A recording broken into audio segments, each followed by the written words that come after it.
ሰላም ጤና ይስጥልን ውድ የክንፋን መረጃ ቤተሰቦቻችን ተመረጡና ወቅታዊ ዜናዎችን ዘንላችሁ ቀርበናል። አብራችሁን ቆዩ። ትራምፕ የቅርብ ጊዜውን የሰላም እቅድ የዩክሬን ፕሬዝዳንት ባለማንበባቸው መነዳዳቸውን ተናገሩ። ከሰላም ስምምነቱ በተቃራኒው የኮንጎ አማጺ M23 የበለጠ እየተጠናከረ መምጣቱንና ትይዩ አስተዳደር እየመሰረተ መሆኑ ተገለጸ። የቤኒን መንግስት የመፈንቅለ መንግስት ሙከራን ማክሸፉንና በደርዘን የሚቆጠሩ ወታደሮችን በቁጥጥር ስር መዋሉን አስታወቀ። መረጃዎቻችን በየጊዜው እንዲደርሷችሁ ቻናላችንን ሰብስክራይብ በማድረግ የደወል ምልክቷን ይጫኑ። በትላንትናው ዕለት ሪፖርተር በርዕሰ አንቀጹ ላይ ኢትዮጵያ የምትከበረው ውስጣዊ ክፍፍል ሲገታ ነው በሚል ርዕስ ላይ ሰፋ ያለ አቅርቧል። በዚህም ምንባብ ላይ የኢትዮጵያ ጠላቶችን እንዲሁም ሴራዎቻቸውንና ሌሎች ሀሳቦችንም በዝርዝር ሰፍረዋል። እኛም ይህንን ጽሑፍ እንደሚከተለው እናቀርበዋለን። ኢትዮጵያ ወራሪዎችንና ተስፋፊዎችን ስትመክት የኖረችው በመላ ህዝቡ አንድነት ነው። ታሪካዊ ጠላት በኢትዮጵያ ላይ በድብቅ ሲያሲርና አልፎ ተርፎም በግልጽ ሲከሰት የሚመከተው በተባበረ ክንድ እንደሆነ ታሪክ ይመሰክራል። በዚህ ዘመን በአባይ ውሃ ምክንያት ኢትዮጵያን በተለያዩ ዘዴዎች እረፍት እየነሳች ያለችው ግብጽ አሁን ወደ ግልጽ ማስፈራራት ገብታ ትንኮሳ ለመጀመር እየተዘጋጀች ነው። በቅርቡ ግንባታው የተጠናቀቀው የታላቁ ህዳሴ ግድብን አስመልክተው እያደረገችው ያለችው ኃላፊነት የጎደለው ድርጊት በአፍሪካ ቀንድ ውስጥ ወትሮም እንደ ነገሩ የሆነውን ጸጥታ የበለጠ ውጥረት ውስጥ እንደሚከተው የታወቀ ነው። ግብጽ የአባይን ውሃ በብቸኝነትና በበላይነት ለመጠቀም ካላት ቀኝ ግዛታዊ እሳቤ በመነሳት ኢትዮጵያን ከግጭት አዙሪት ውስጥ እንዳትወጣ ከማድረግ ጀምሮ ዙሪያውን የምታደርገውን ከበባ አደገኛ ሁኔታ እየፈጠረ መሆኑን እየተስተዋለ ነው። ኢትዮጵያውያን በዚህ ጊዜ በአንድነት ለመቆም መተባበር አለባቸው። የተለያዩ የግብጽ ባለስልጣናት ኃላፊነት በጎደለው መንገድ ከትብብር ይልቅ ግጭት ለመቀስቀስ የሚሄዱበት ርቀት በስፋት እየተስተዋለ ነው ያለው። በአባይ ውሃም ሆነ የህዳሴ ግድብን አስመልክቶ ንግግርና ድርድርን በመሸሽ በአካባቢው መጠነ ሰፊ ግጭት ለማስጀመር የሚያደርጉት ትንኮሳ መግቻ ያስፈልገዋል።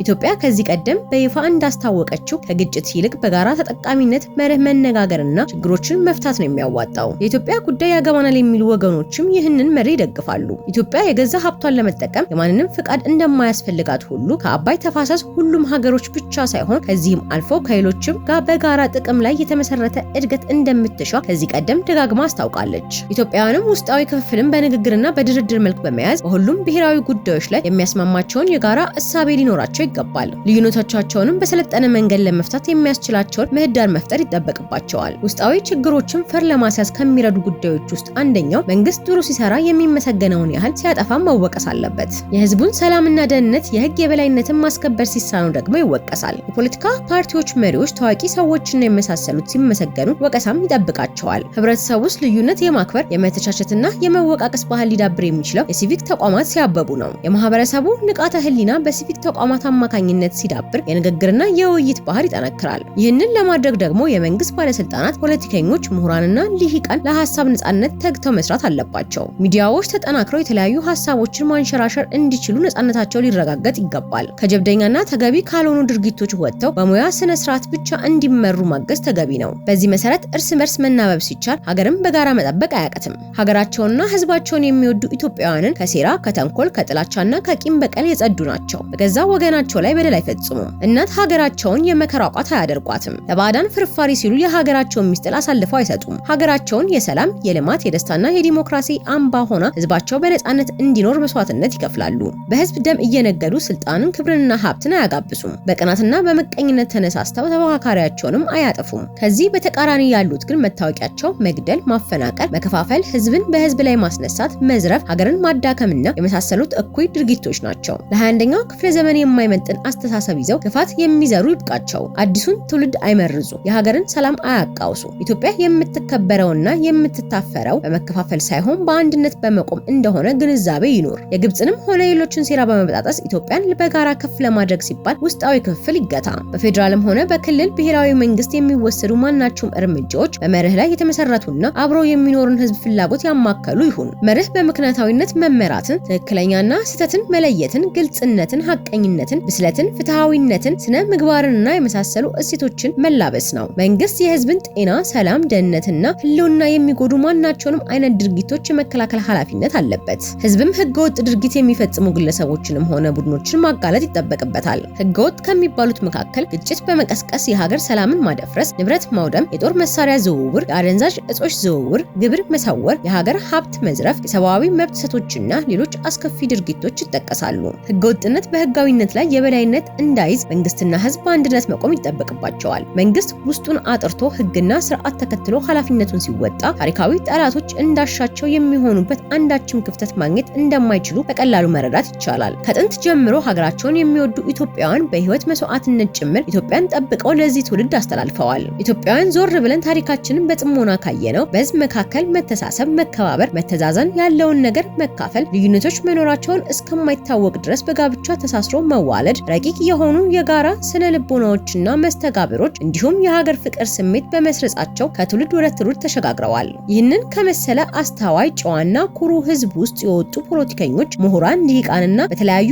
መስኮች የተሰማሩ ዜጎች ከምንም ነገር በፊት ኢትዮጵያን ያስቀድሙ። ከህዝባቸውና ከሀገራቸው በፊት የራሳቸውን ጥቅም ለማስቀደም አይሽቀዳደሙ።